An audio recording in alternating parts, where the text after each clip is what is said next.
Right, I think we will start because we're 1 minute past 6 o'clock.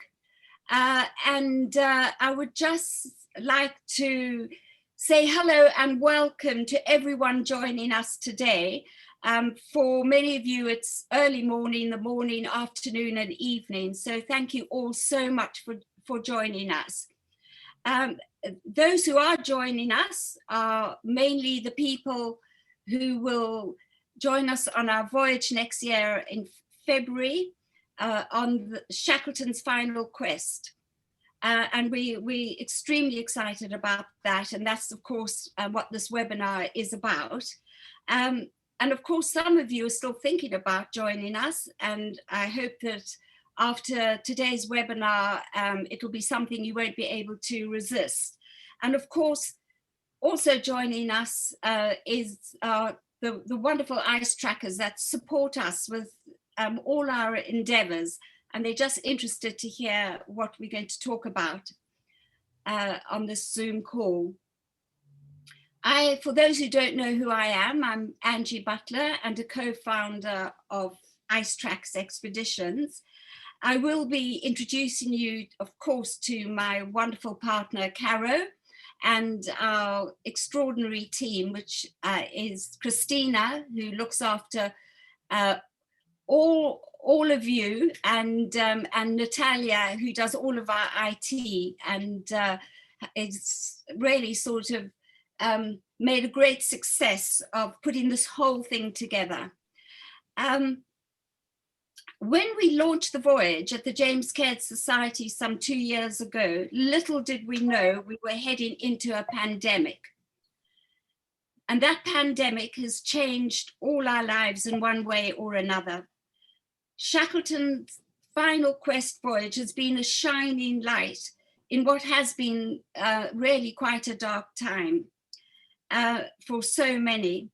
But I would like to soon hand over the webinar to the chairman of the James Caird Society, who's Rear Admiral Nick Lambert. He's the former commander of HMS Endurance.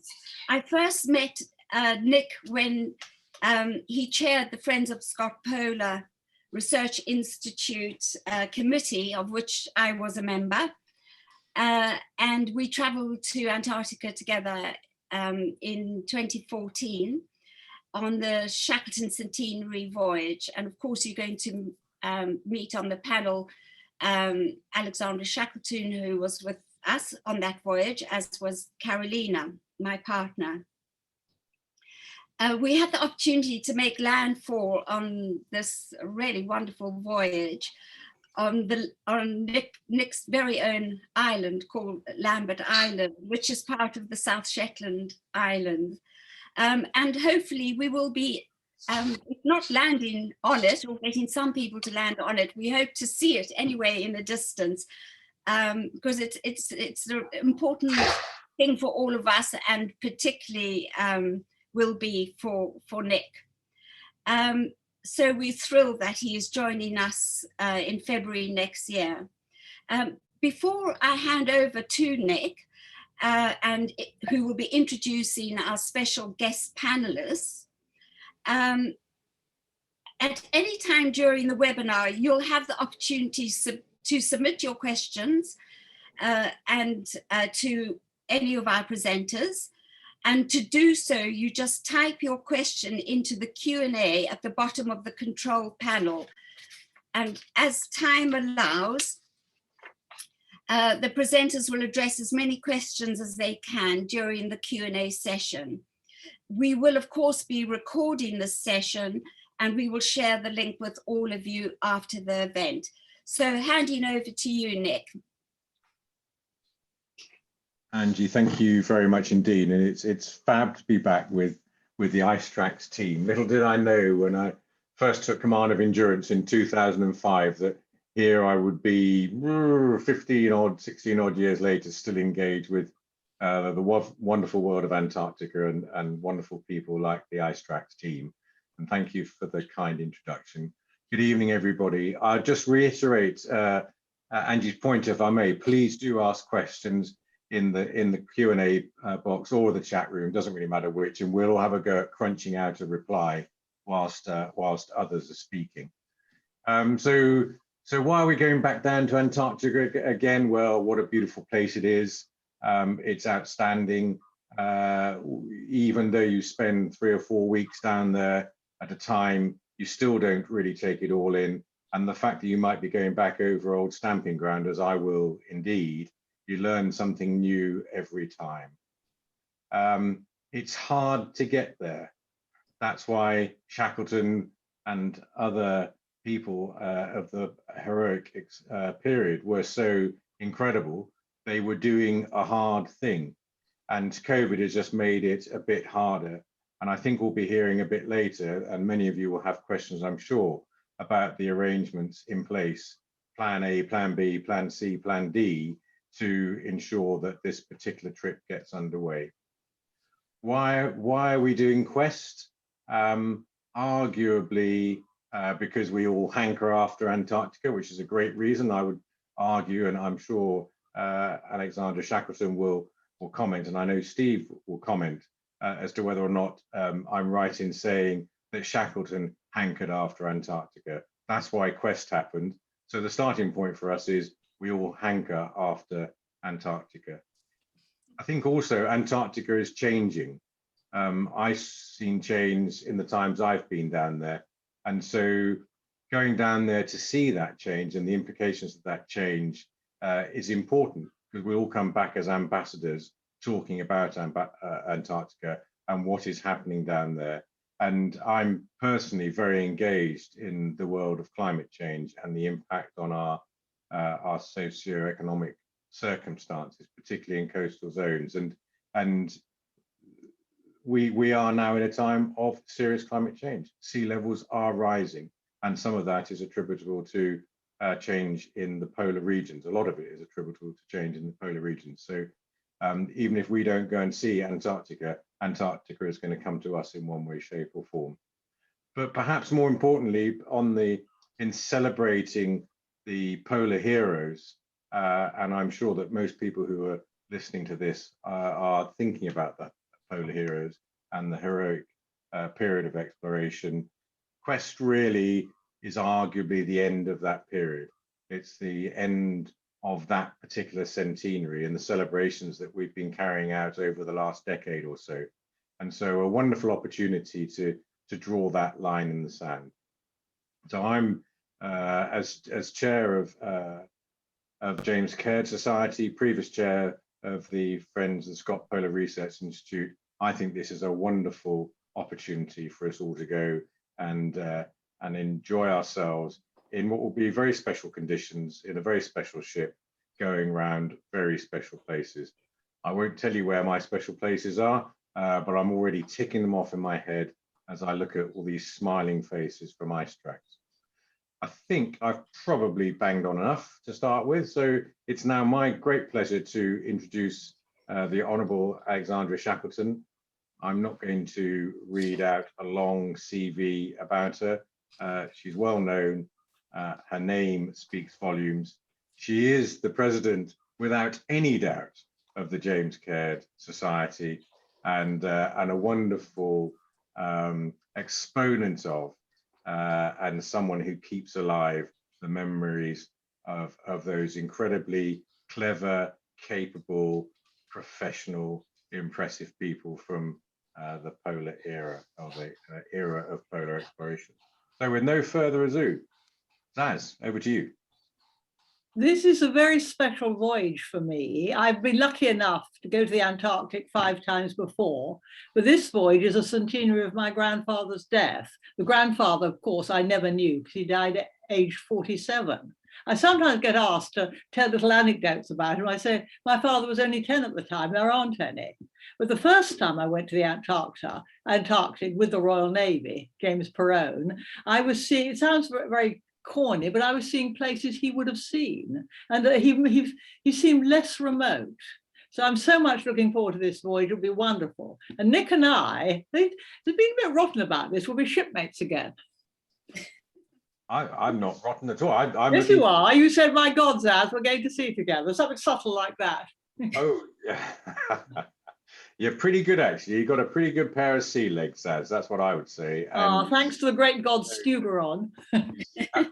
you certainly know a lot about Antarctica. Well, Is that you complete, I think Saz? that's the only thing I want to say, except of course I'm very much looking forward to this.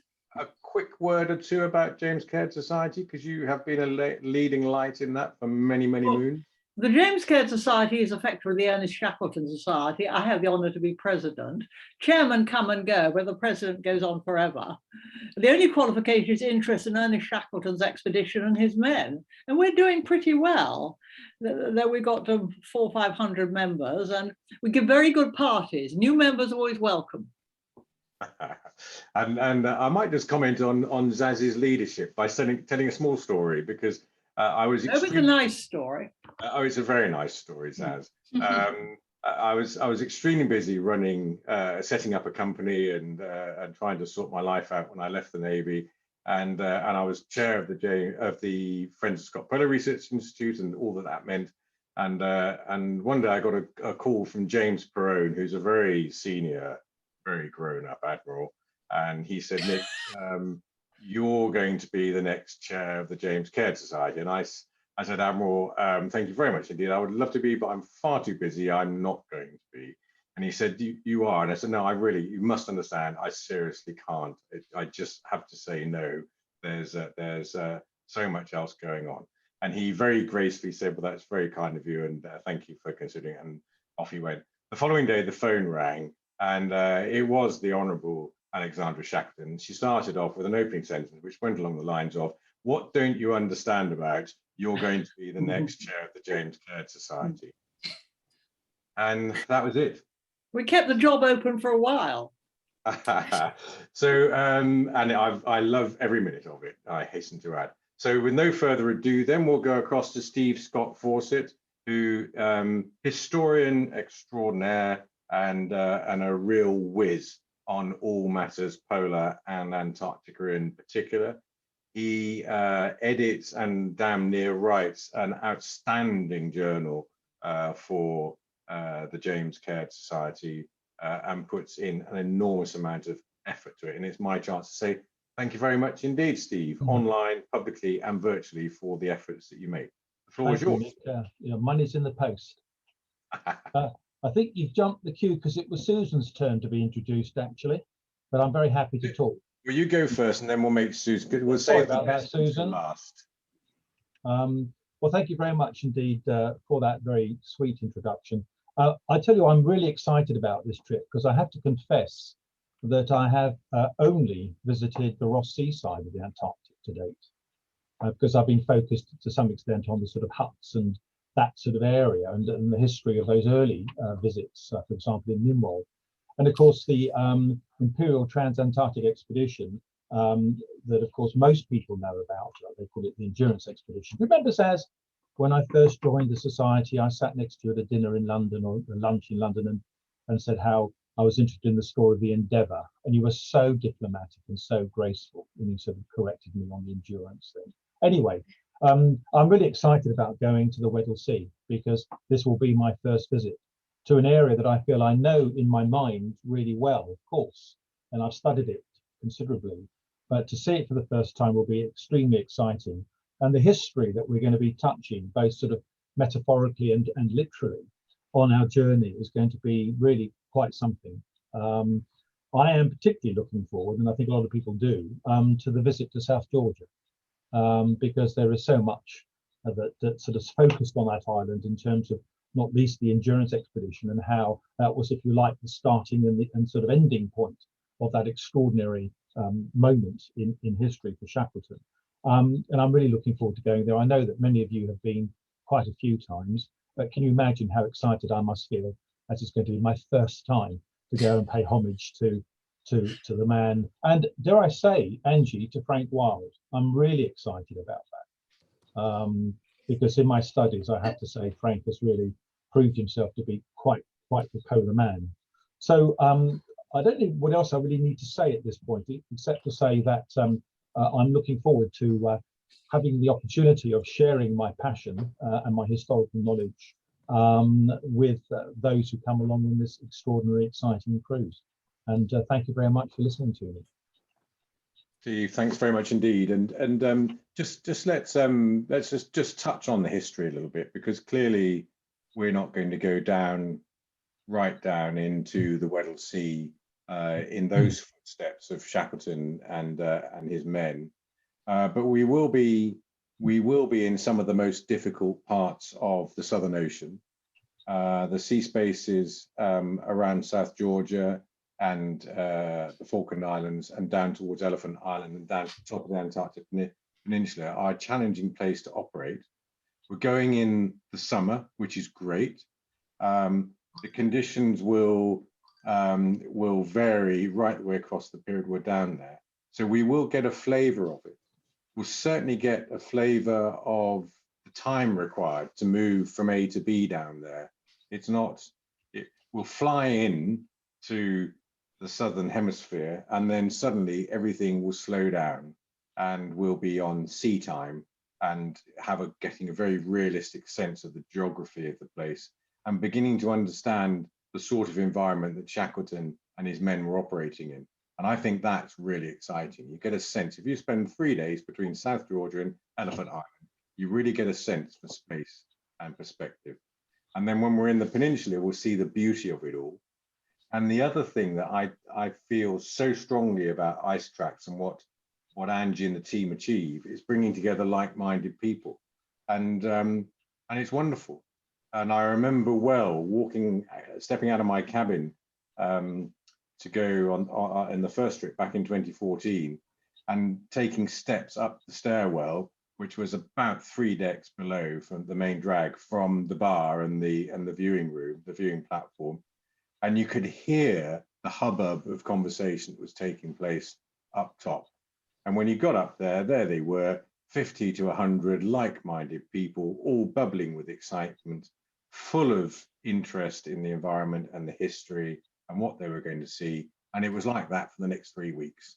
Yeah. And many, many friendships were made, hundreds of stories were told, and many memories are taken away. We did the same thing in the Arctic, which is where the wonderful Susan Rose came with us. And in fact, this is a little bit like looking at the gin and tonic queue at about 1700, 1730 with Susan at the front of it. Having spent a happy day out looking at some lesser spotted flip-flop or other that had been flying around and seeing all sorts of wonderful things. And then Susan would be at the front of the G&T queue. More importantly, Susan is a wonderful lady who was a brilliant vice chair of Friends of Spry and is a particularly talented, I'm not sure what I call you, you're an artist, I think, Susan. That'll do. And having been really rude enough, but actually I was genuinely saving the best until last. So over to you. Flattery will get you everywhere. In a bit further. Do you want me to talk about the China very briefly? Yeah, I think so. Just say a little bit about anything from the sorts of things that you've done for Friends of Spry, and then touch on the China and means methods of recording memories of the event. That would be wonderful. Yeah, so I mean, I became involved with the Friends of Spry because I designed a mug for my hero, Sir Ernest Shackleton, a mug of history. It was the first mug of history I ever did with everything about him, and I took it to the museum shop, and they took it. They took it. Sorry about that. They took it to sell in the shop, and basically, instead of spending 10 minutes there, I spent 3 hours there. I ended up on the Friends of the Spry committee. And then Nick one day rang me, having told me that you should never answer the phone on a Friday afternoon. And it was him saying, oh, by the way, will you be the next vice chair? But so I've been involved with the Scott Polar and the Friends for several years. I do the social media and go to committees and try and support them and help them. But I've also did the first trip that Angie arranged, which was the first trip I did which was to the Arctic in 2016 with the Friends of the Scott Polar. She'd already done one to Antarctica where everyone had already made friends and met each other. And I went on that trip and it was absolutely wonderful. And we had the most fantastic time. We learned so much. I'm passionate about the polar regions, and I hope that I reflect that in my work. I would describe myself as an English bone china designer. I only use English bone china that's made in this country, and it's probably made in exactly the same way that it was made in the time that Shackleton sailed south. And it hasn't changed. They had beautiful china. It was made by some of the, you know, really outstanding china makers of their day. Wedgwood, Royal Dalton, they all made china for those ships that went down south. And so I've created several different mugs. This is one, a history of penguins. I've done one for Shackleton. I've done one for Scott. And I'm going to do one for the Quest with everything about the Quest. And of course, I have done one for the great Frank Wilde, as inspired by Angie.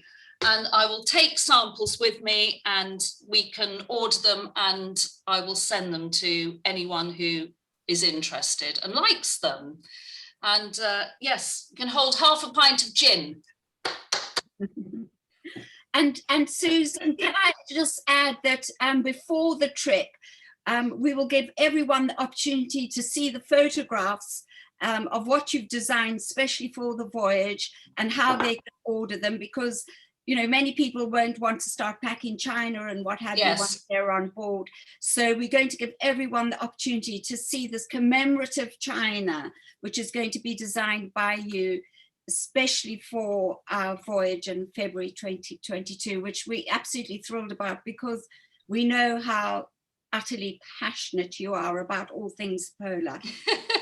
And of course, I'll donate some that we can, you know, use. You can use the money for, you know, if it's the South Georgia Association or something that you feel, you know, Ice Tracks would like to, and the James Caird Society feel that, you know, I could make a donation in that way as well.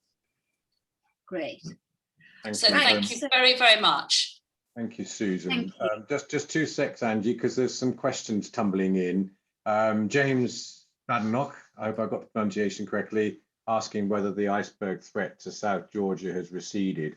I'm not convinced it's gone completely away. It certainly made itself pretty close to the shallows of South Georgia. But it has started breaking up as icebergs do. And there's a lot of research being done tracking where the major components are going and looking at the impact on life on South Georgia. The south side of south and southwest side of South Georgia is iceberg city anyway. They all pitch up on the beach there.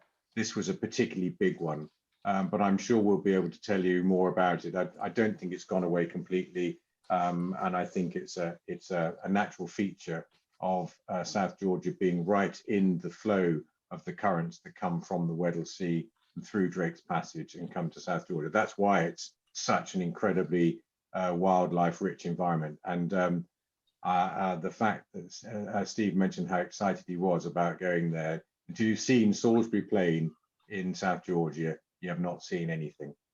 Gary Lee is asked, will we be able to land or be within sight at least of Elephant Island? Definitely in sight of.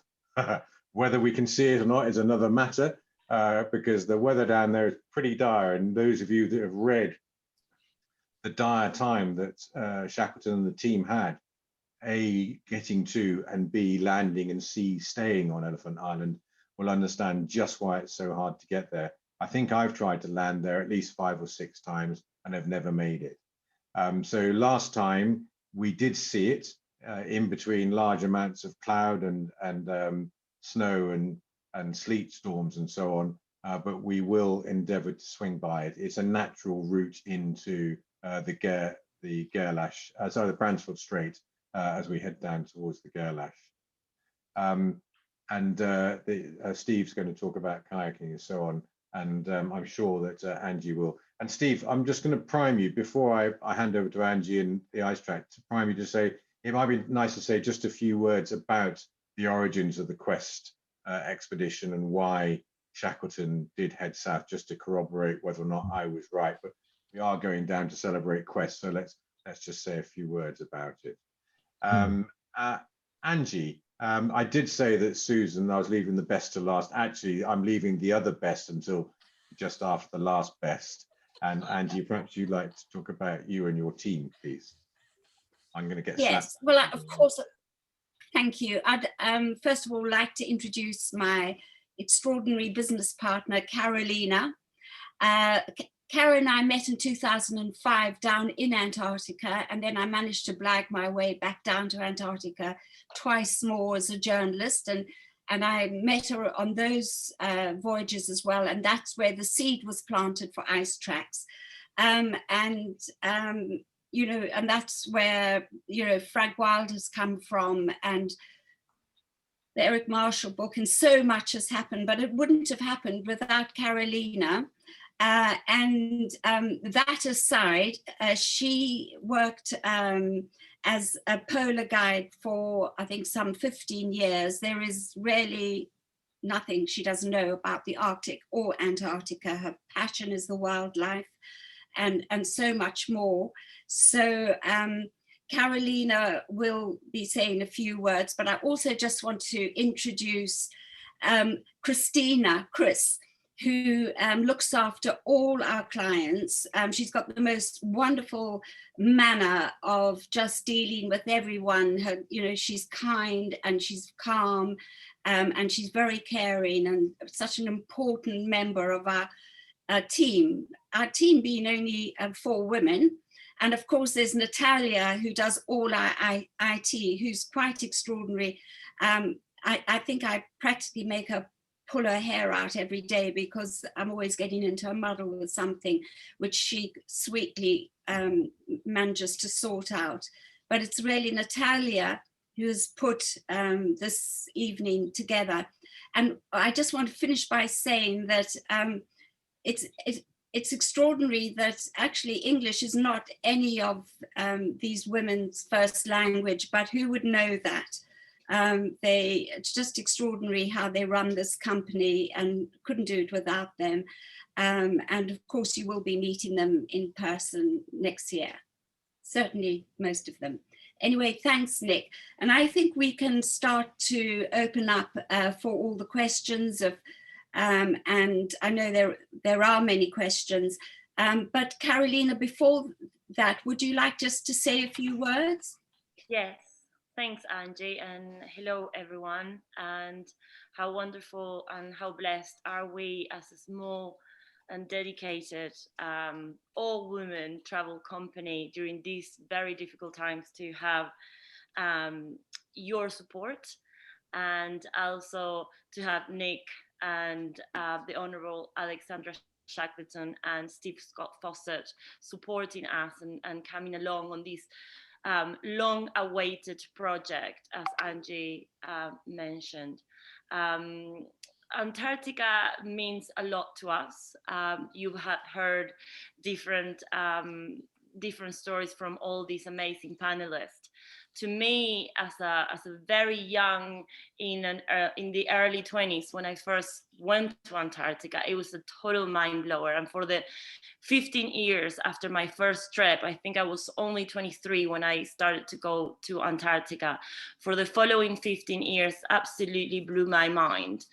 And I think when I come to think about why Antarctica is so powerful, you know, you think about the amazing wildlife, these incredible animals that have adapted so well and thrive in huge numbers in these very difficult conditions. But at the end of each voyage, when we were crossing the Drake Passage back to South America, the only thing that really felt I needed to get more of was the ice. And once you get your eyes set on your first iceberg, you will understand absolutely what I said. It's just a one-way road, and then you just simply can't get enough of it. And Angie sometimes says you just have ice in your veins, and I think I do. Although warm, Latin, and from South America, I do have ice in my veins, and I'm very passionate about Antarctica. It makes you humble. It makes you understand nature in another deep level. And as Nick just pointed out, we are, dealing with climate change and with economic circumstances right in our faces. And I think this trip will sort of make us all realize how important is the world that we live on, and how much we need to take care of her. Some of you have traveled with us before. Some of you are on your second and third trip, so you understand what I'm saying when I say you have ice in your veins. You return there for the ice.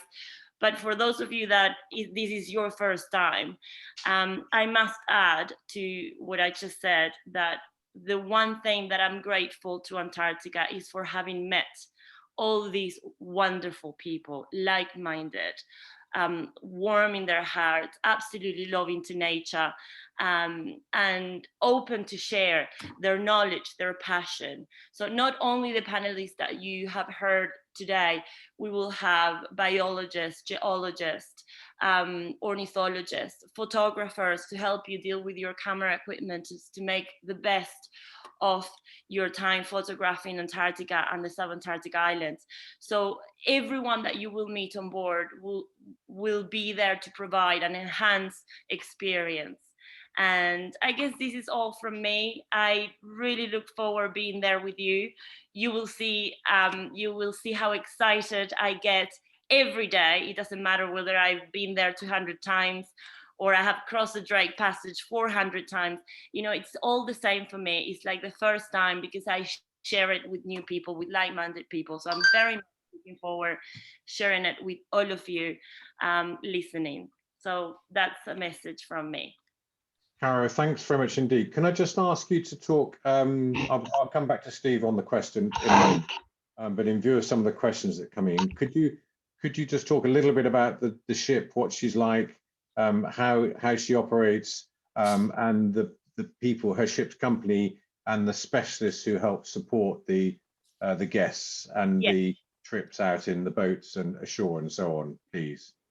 Yes, absolutely. Thank you so much for that. So the Sea Venture is a refurbished vessel that has traveled the polar regions for quite a number of years. So the crew and officers are quite familiar with the sailing capabilities of the vessel. It's a very comfortable ship, very different from the Russian style that we used to love, back in the years when we started. The lines are much open to the outdoors, so you have plenty of views from your cabins or public areas, as well as outer decks. She's a very stable ship, and although she can carry up to I think the SOLAS capacity, SOLAS being the safety of life at sea, if I remember correctly. So the SOLAS capacity of the ship is about 200, but she has been capped at 146, 48. Chris will know more than me, to make her even more comfortable. The good thing about her is the expedition team on board, and the fact that we have plenty of Zodiacs to take everyone off the ship at the very same time. The loading and unloading of Zodiac, so the embarkation and disembarkation of passengers, I should have said, is very swift, very comfortable. It's towards the stern of the ship, making it very safe to all passengers. And we do have a very experienced team. This trip in particularly has been on the spotlight of the ship operator, Polar Latitudes, for almost 2 years now, when Angie and I brought the project to them, and they have put the best of the best on this departure. One of the things that we are hoping to do is the walk, the Shackleton walk, we call it, from Fortuna Bay to Stromness Bay. It's quite a challenging walk, and we are making sure that we have experts on guides on the ship that know the route can take us safely through those last very difficult 4 miles that Shackleton and his men had to walk to get help from Stromness after so many months at sea. What else is there? I think we will have a kayaking team. David, you have asked that question. We have some very limited spots on the kayaking, so if you are interested in taking part on that, I'll suggest you send an email to Chris. And obviously we will have experts talking of all different subjects related to the Southern Ocean and Antarctica and climate change. Can I make now some comments about the current state and the plans ahead? Nick, is that okay? Perfect. So last week we had one of our weekly talks with the ship operators, and obviously the question is, when will we be able to organize flights, for example, in any regular year?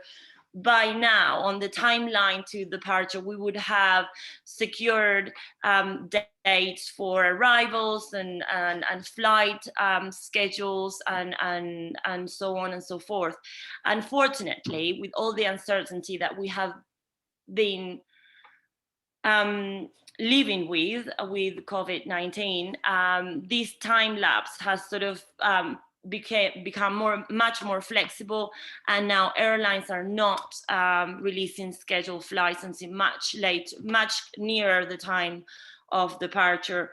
And also our ship operator has thought every circumstances through and has come up with plan A, B, C, D, all the way to Z, to make sure that they are prepared to be responsive to the circumstances at the right time, which means they are not going to take any decision until they feel is the right time to make that decision. For that, we are thankful. You have been extremely patient with us. I believe Chris is preparing an email in regards of flights, travel insurance, and other sort of travel-related issues that have come up, and you will get that email soon with further information. But should you have more questions, just fire up in the Q&A section. Great, thanks, Caird. Whilst we've got you, there have been some questions about clothing. It might just be worth mentioning how the ship provides considerable amounts of the cold weather clothing, but the sort of practical clothing that guests may want to bring for their comfort whilst they're traveling to and from and just living on board. So if I may just jump in for that, there has been a wonderful polar jacket that has been designed specifically for this voyage. It's handmade in England, and it's a gift that each one of you will receive. So you wouldn't have to worry about your being warm and dry while on expedition. More on that will come your way, but we're very excited about this particular parka jacket that we're gonna gift each one of you. And also the ship will land you your rubber boots or Mac boots for your landing. So you don't have to worry about the footwear for the landings. You only have to consider what you want to bring to wear on the ship. But more specific details about how to dress, we will send on email to all of you, rather than just to take a long time boring you with how to dress for the polar regions. Thanks, Caro. Another question is, where do we join the ship if flying in? I think this is where plan A, B, and C comes in. Angie, you were talking about that the other night, or is Caro going to talk to that? Caro, would you like to talk about that? Yeah, is that Karen's question? So That's one of the, yes. Yes, so originally the plan is to have everyone coming to Ushuaia and embark in Ushuaia.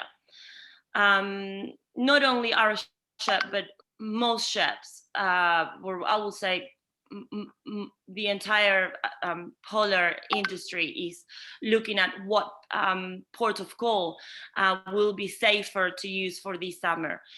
What we know right now is that both ports of calls at the tip of South America, being Punta Arenas in Chile and Ushuaia in Argentina, are making arrangements outside of their national governments to make sure that they are a safe haven for the ships to come and go, and to provide a travel bubble circumstances to have safety warranted on board. In our particular case, it's too early today to suggest that we will move our port of call to Chile. Yet plans and contingency plans have been put in place in case we need to. If that happens, the most important thing about the Sea Venture is that she is extremely fast and she travels very well. So our itinerary, as you know it, won't be affected, even if we have to set sail from Punta Arenas.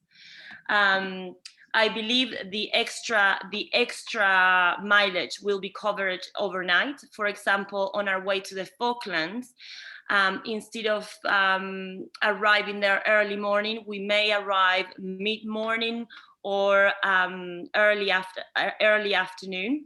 So we wouldn't affect our 2 visits for Western Falkland and Port Stanley.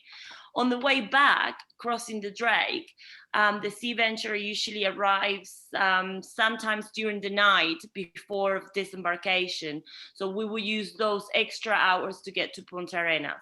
So even in the case that we do use Punta Arenas, the itinerary as we plan it, with all the special visits that we have lined up, won't be affected. The one thing that I should also mention to all of you is how we are preparing this travel bubble. Whether it's in Chile or in Argentina, it's going to work in the same way. Basically, you will arrive with a negative COVID test. 24 hours before embarkation, you will be tested again. And there is a third optional test that you can take before you disembark in case you need to return home with a negative test valid of 48 hours. The unanimous voice is that we are running COVID-free departures.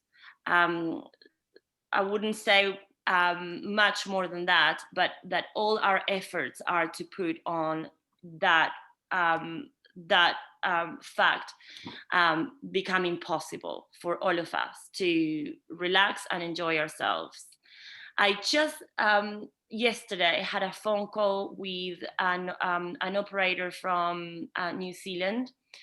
As you may know, last season, from November 2020 to March 2021 was cancelled. So we didn't have an Antarctic season for the very first time since we operate in Antarctic waters. Yet this New Zealand ship owner operated only for New Zealand residents trips to the subantarctic islands. And they had a fantastic time. They apply the protocols I've just mentioned to you. So tested before embarkation, tested after embarkation, and they ran, I believe, 4 wonderful voyages to the sub-Antarctic islands COVID-free. So we're hoping that with their experience and with the experience we're gonna have in the upcoming Arctic season, we're gonna operate safely for everyone on board. Brilliant. Thank you very much indeed. I think that's really good. Do keep the questions coming in. There's a question from Anne, which you may already have answered. Will you expect all passengers and crew to be vaccinated? Yes, the policy, and thank you for your question. The policy will be that all staff and crew and passengers should be vaccinated for embarkation. That's a correct assumption. Brilliant. Thanks very much indeed. Can you talk about when we should be thinking about insurance? Chris, would you like to take that one, please? Yes, of course. Hello, everyone. Nice to meet you all. As you know, I am the one sending email after email with answers, but I am super passionate about what I do. So anytime you feel you have a question or you need information or you just want to touch base, please send me an email and I'll be there.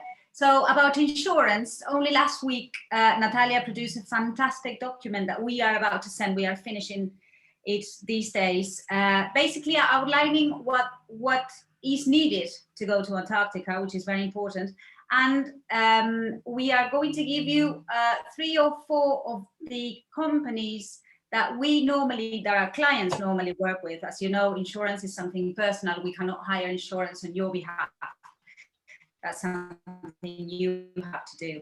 So we will be sending this document along in the next few days. Normally, under normal circumstances, insurance can be hired as in advance, like a year ago or something. Now, because things are changing every day with this situation, insurance companies are being very cautious and changing policies. So I wouldn't rush into buying any insurance policy straight away. Do some research, see the companies that we are offering or that we are suggesting, contact them or ask us questions, and we will send you the information. I think, like Carol was saying, at the moment, and due to this circumstance that we are all immersed in, the most important thing is not to hurry to do anything, because everything is so changing that to be on the safe side, I would wait a little longer. But I think, Nati, maybe tomorrow or Friday, we can be sending that document. And after that, we are open to questions and happy to give you more information if you need to know anything else.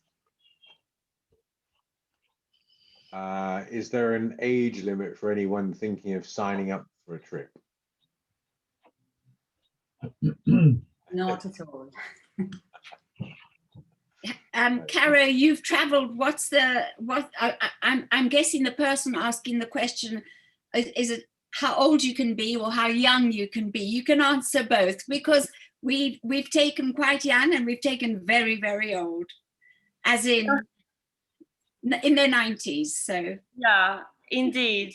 I don't think we're gonna put an age limit to the sort of upper level. I think it really depends on your spirits.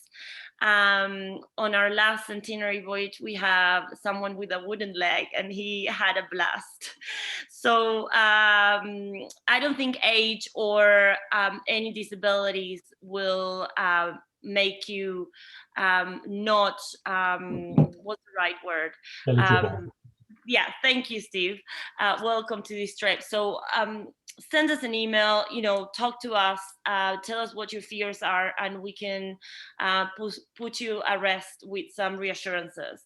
If the question is related to a child, then there is an age limit to, I believe it's 8 or 10. And as we need to make sure that the ship has enough child life jackets and stuff like that, but it's a safety related issue, and you're welcome to talk to us directly on a personal phone call. And I would say the other thing that I think IceTrax and the expedition teams are extremely good at on the ship is allowing people to go at their own pace. So you're not dragged off to do things you don't want to do. You go at your own pace. If you don't wish to go ashore on the Zodiac, don't go ashore on the Zodiac. If you wish to walk a slightly different route, then somebody from the expedition team will make that happen for you. So there's no need to feel either advantaged or disadvantaged or anywhere in the middle. It's all very balanced, very relaxed, very professional and good fun. There's a question here about who will the kayaking leader or guide be. We probably can't answer that at this stage unless you happen to know Chris? No, it's early days to say that. We are going to send you as part of the final preparations for the voyage. We're going to send you a travel package, and that will include descriptions and biographies of all the crew on board, and you will then find out who the kayaking guide will be. We still haven't got that information. It's provided only a few days before departure, so we will still have to wait for that one. I love the interest in people sharing kayaking. I think they're all utterly nuts. Why would you swap a nice Zodiac for a kayak? And they become very elitist, and some of the youngest and some of the oldest were involved in it, and they're always extremely well organized little expeditions. Gillian Facher has asked on the chat room, can you tell us a little bit about possible extensions to the trip, please, Caro? Or Yes. So if you could just I'm not sure whether she's asking about, because I can't see the question now, Nick, but is she asking about I guess it's, are you able to tell us about possible extensions to the trip? I think the thing to do is to cover, with kayaking is one of the examples of the sorts of extra activities that take place during the trip. And then I think extensions to the trip probably involve where you might visit before you board, where you might visit after you disembark from the ship. Yes, so we do have a historical extension in place, and we obviously, for all of you that would like to take advantage of a long haul trip to South America, Ice Tracks, having an operational office in Patagonia, is capable of tailoring any extensions you would like to do pre or post voyage to Patagonia, Mendoza, the Iguazu Falls, even Peru, or the Atacama Desert. So you name it, we will make it possible. Thank you for that one. And a sequel to that, I'll come back to medical stuff in a moment. When we're in South America, will we need hot weather clothing? You are going south, and I'll let Cara and Chris speak to this in a second, but you are going south in the austral summer. So think summertime in the UK in a temperate sort of latitude. So shorts and t-shirts and that sort of stuff, lightweight trousers, and a good wind cheater. If that's not showing my age now, I might not be allowed to come on the trip. A good wind cheater of some sort or other for wind chill factor. So think, imagine you were going to go to Scotland. If you live anywhere like Scotland in the summer, it's that sort of thing that you're going to need, I think, shoreside in South America. And then there's a question here about the medical resources and facilities. I was really impressed on both trips I went on with the doctor and the management of a particular injury that unfortunately happened, not due in any way to going in Zodiacs or anything like that. It was just a fall in one of the passageways. But I was very impressed. And I know, Angie, you were telling me that special medical arrangements have been put in place to cover COVID as well, I think. Yes, no, that is correct. Well, there's always a doctor on board. That's an automatic thing, and they've got a clinic on board, and the doctor is specific for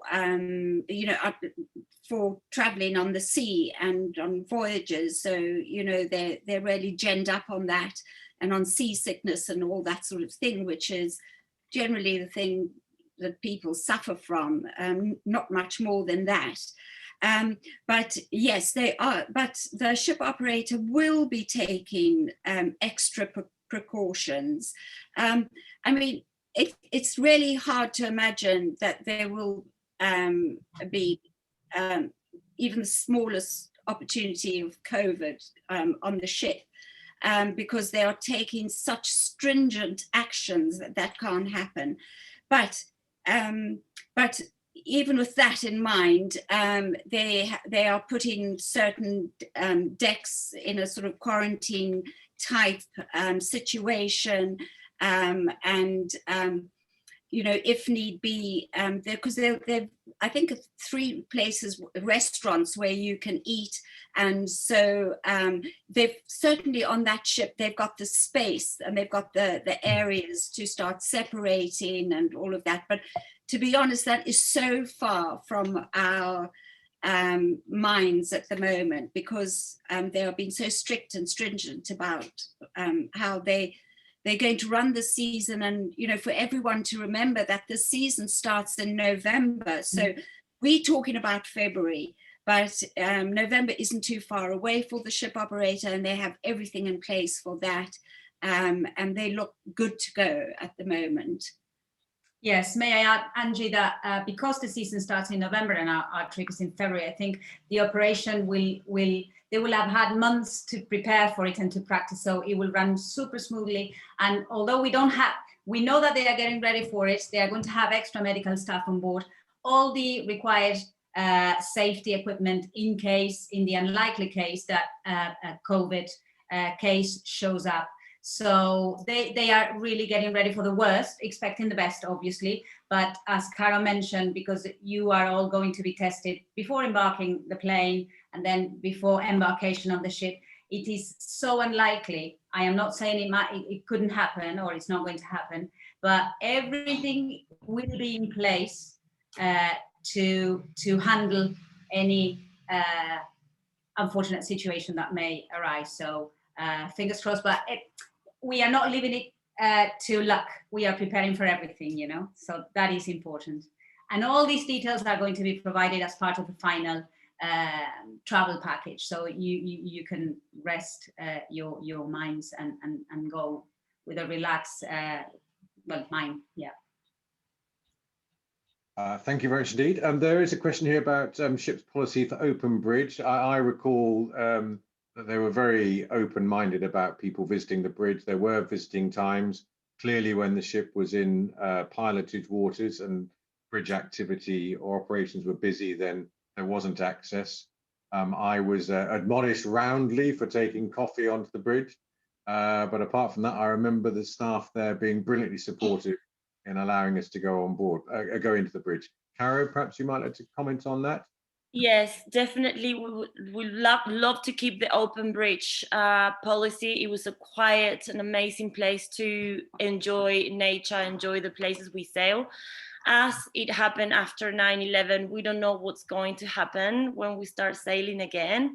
We can reassure that what Nick just said is our sort of feeling towards opening the bridge, but we have to see how the officers on board feel about that, and obviously respect it. But the Sea Venture has so many, and I can see the question has been asked from a couple that have traveled with us before on the academics. So the Sea Venture is a much different ship. She has big windows and observation decks, and most people will choose to just stay comfortable in the observation deck, sipping a cup of coffee rather than be real quiet and standing still in the bridge. But making it short, we will make every possible effort to have it open. We have to see what happens when we get there. Cool, thanks for that, Caro. I like the question about there being is there a midge problem? There is one in Scotland, not half. I don't recall any midges in South America, but Caro, you've been down there a year or two. I honestly don't know how to answer that question. I don't think I've ever heard of a problem down these parts of the world, but we'll make some research. I've certainly not. I've certainly suffered midges in Western Scotland. I've never suffered anything like that in South America. No, I don't think you'll have any problems with that. No.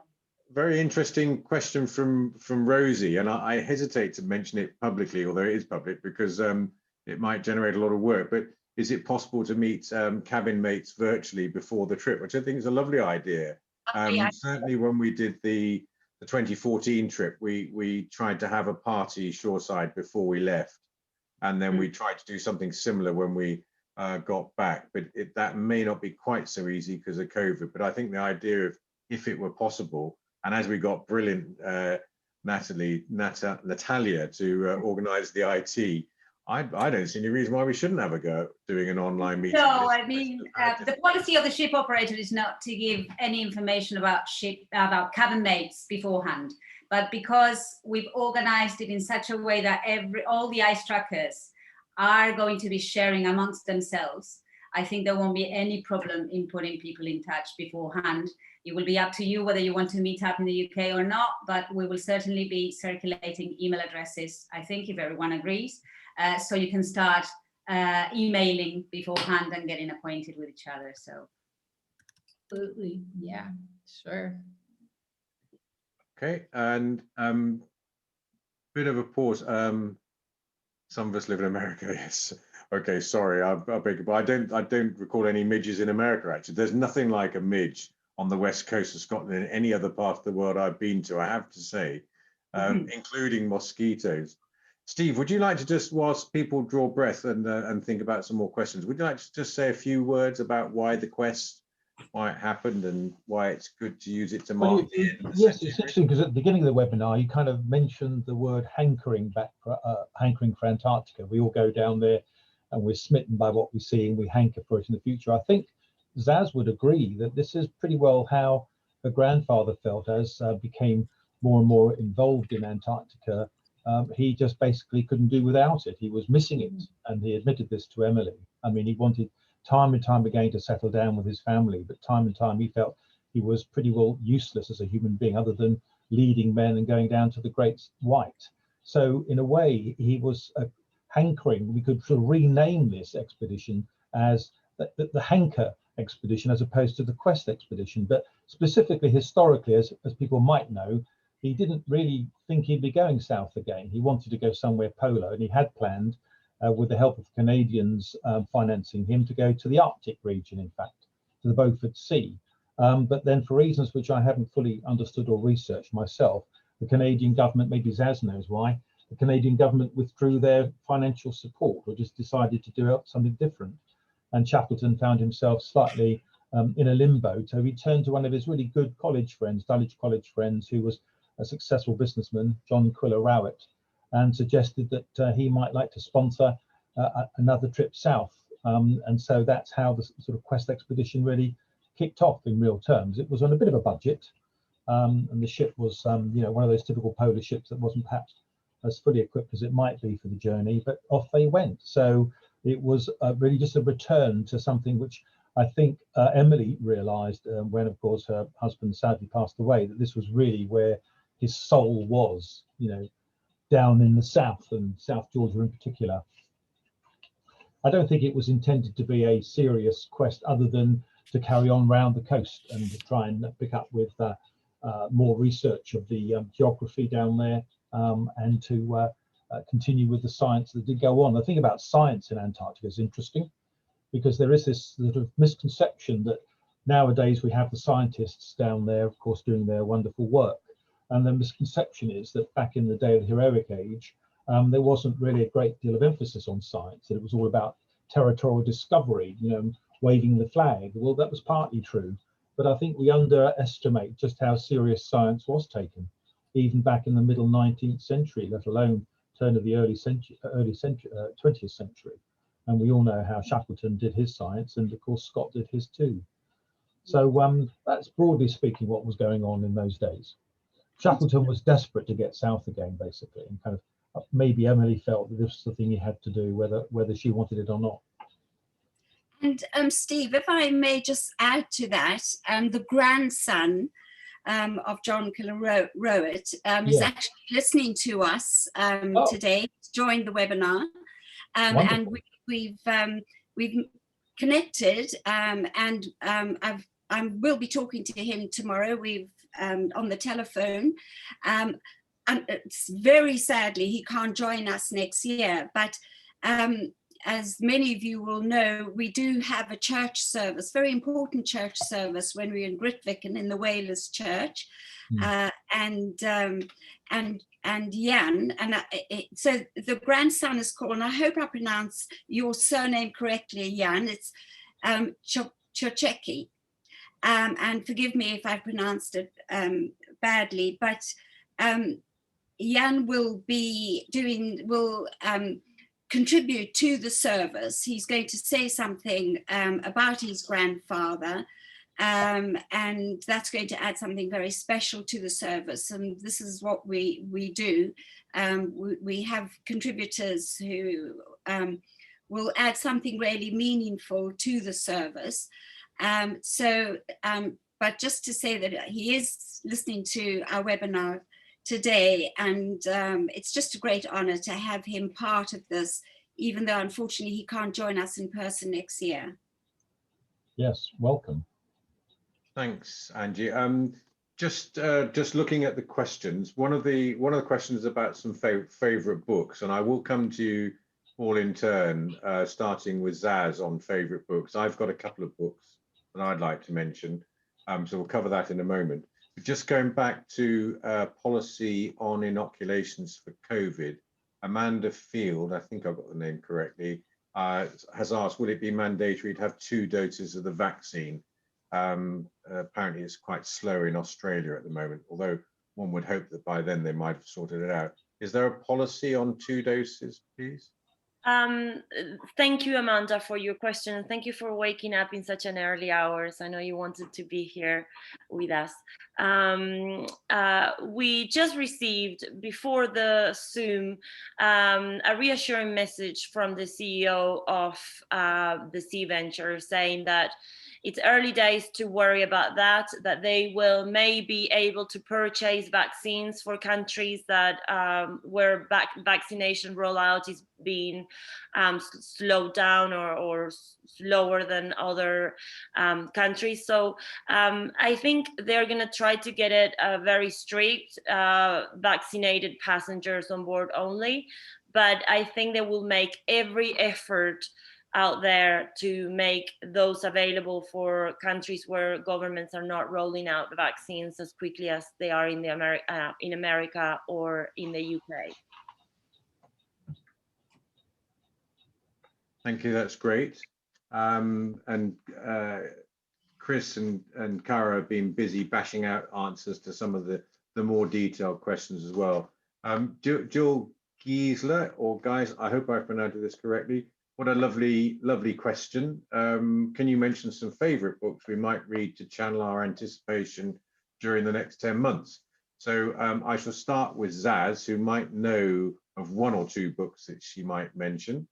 And then I should go to Steve, and then Angie, and the rest of the team. And then I've got a couple of books to mention.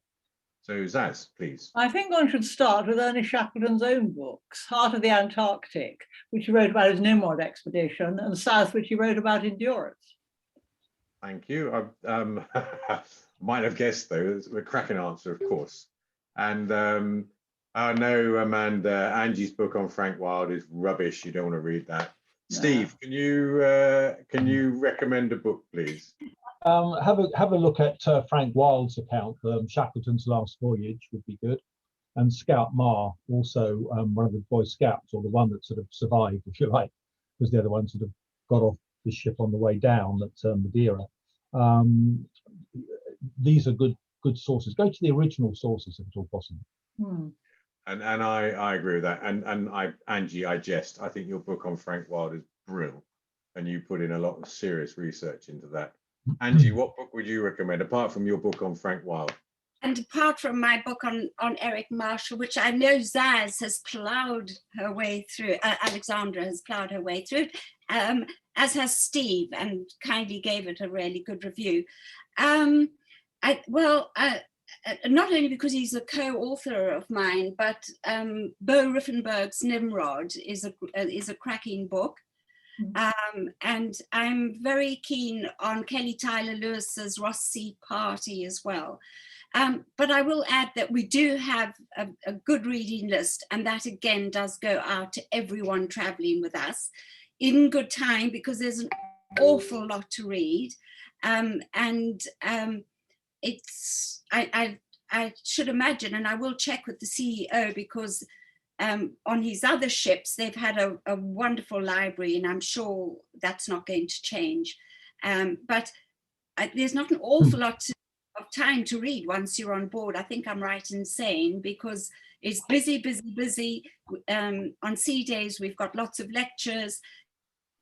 You want to spend time out on the decks looking at the wonderful albatross and the wildlife. And then, of course, we have our fireside chats in the evening, which will include all subjects, historical, and because we have so many interesting people travel with us, we like to hear their stories. And then, of course, there's the bars. So it doesn't leave much time for reading in your cabin. Can I just ask Nick and Zaz, I've got a number of, as editor of the James Caird Society Journal, I've amassed this sort of small quantity of basically unused journals. We're not talking about thousands, but a few hundred maybe over the years. They're quite heavy, but they're kind of sort of surplus to requirements, most of them now. And I was tempted to think that we could bring them down on the trip and give them as a gift to our party. It's quite relevant, and of course I might have a small additional supply available when I publish the latest journal this year. My point is, do you feel that's a good idea? And so, wouldn't be wanting to charge for them. People can make a sort of donation if they wish, to whatever cause. But my point is, it's that they're quite sort of heavy, and I'm just wondering how they might be transported. That's a cracking idea. Let's chat with Angie offline. If Okay. nothing else, Steve, I think it would be wonderful if we left some of them in the ship's library. There is a sort of tradition of contributing books to the ship's library, so that would be a lovely thing to do. And clearly, Ice Tracks has to get stuff down there anyway. So let's chat offline. I think that's a lovely idea. Okay. Natalia, have you got any book that you would recommend? Well, certainly I would recommend Angie's books, no doubt. That's a good team member. You're on commission, aren't you, Natia? That's outrageous. Chris, have you got any? Well, I think that apart from all the historical side to Antarctica, any book that teaches you about wildlife and what you are expected to find during the months you're going to be there, it's fantastic read as well. So you can appreciate what you got around you as well. So yeah, that would be my recommendation, apart obviously from Angie Butler's books. I agree. Thank you. Caro, have you ever read a book on Antarctica? One or two, but funny enough, I think that one book that it burned me was The First Crossing of Greenland by Nansen. And although we are celebrating a whole different explorer here and a whole different polar region, I think that particular book put the perspective of what it was to go to unknown and big areas of the world, but then obviously south. The book South was the one that I sort of got me the entire picture of what it was for these early explorers. So Nansen was considered the grandfather. I mean, Shackleton absolutely revered Nansen. Yeah. You know, he is the man. Yeah. Well, wouldn't you agree that if we're celebrating the end of the heroic age of polar exploration, Nansen was perhaps the one that started it? Yes, he was definitely the grandfather, and everyone sort of followed him on, really. Yeah. What about Amundsen? Yes, well, he was number two in the sense of following on Scandinavian-wise. I think he was a great contemporary and friend, as you know, Zaz, of Shackleton. Of course, Nansen had the advantage of living longer than any of the others. He had more time to achieve things. He was the first pioneer, really. Yeah. I think that's the basis of a fireside chat there, if ever I heard one.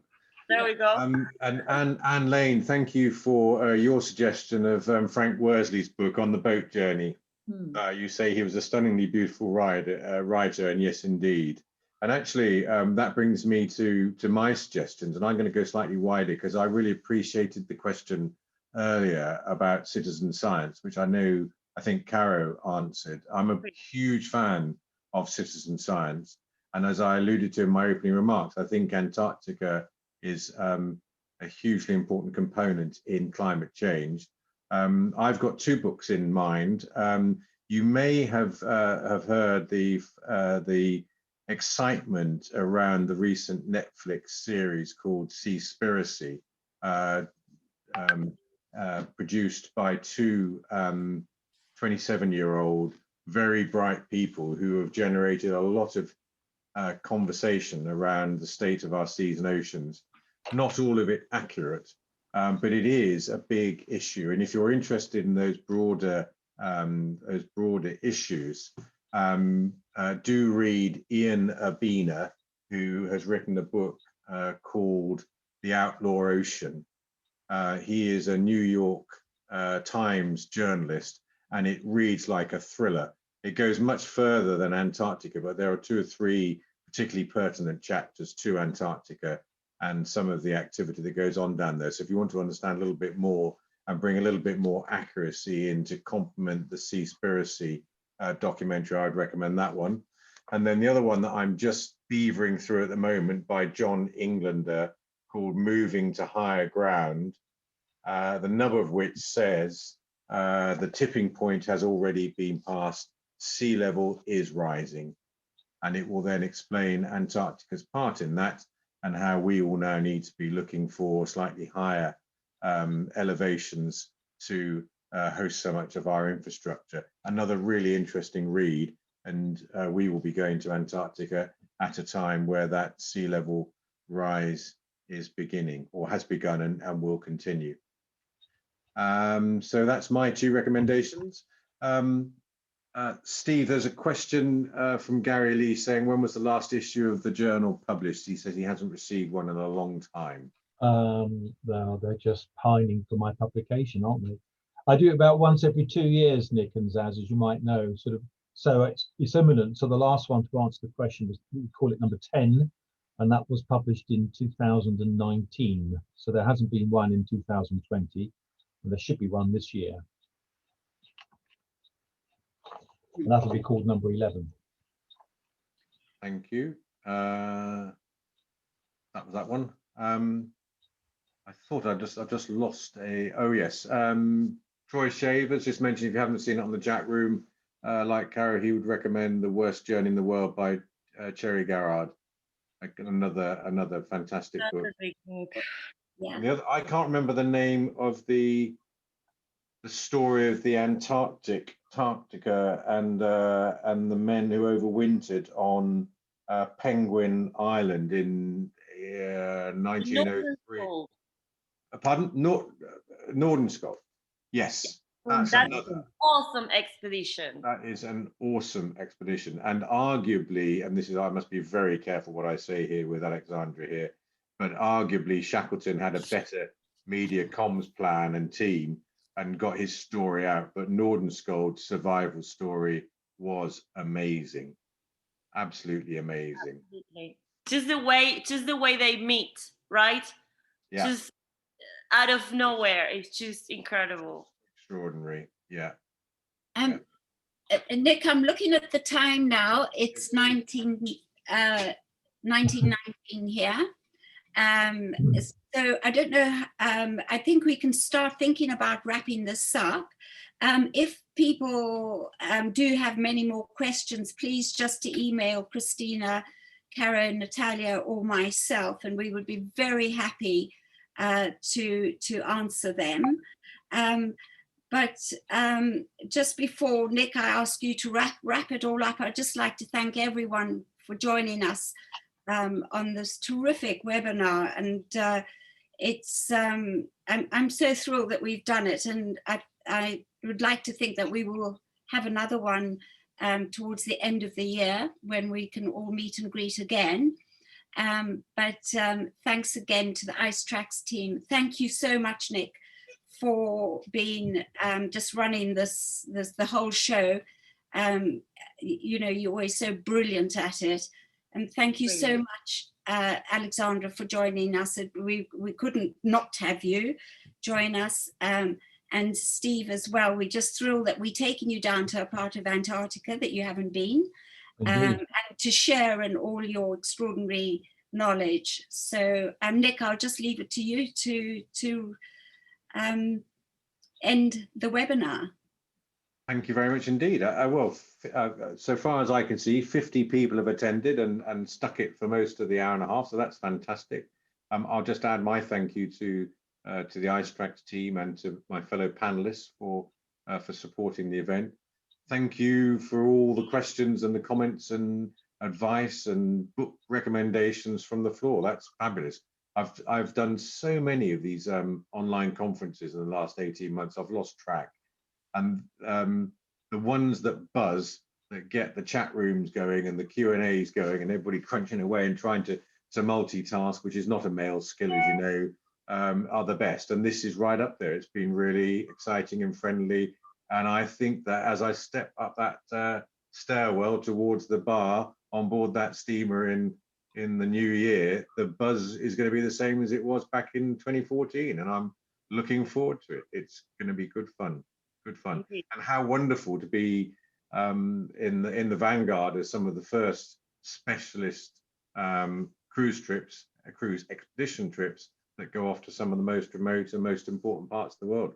Thank you, iStracks, for setting it up. Can't wait. Thank you. And Carol, do you have the last word to say? No, Carolina?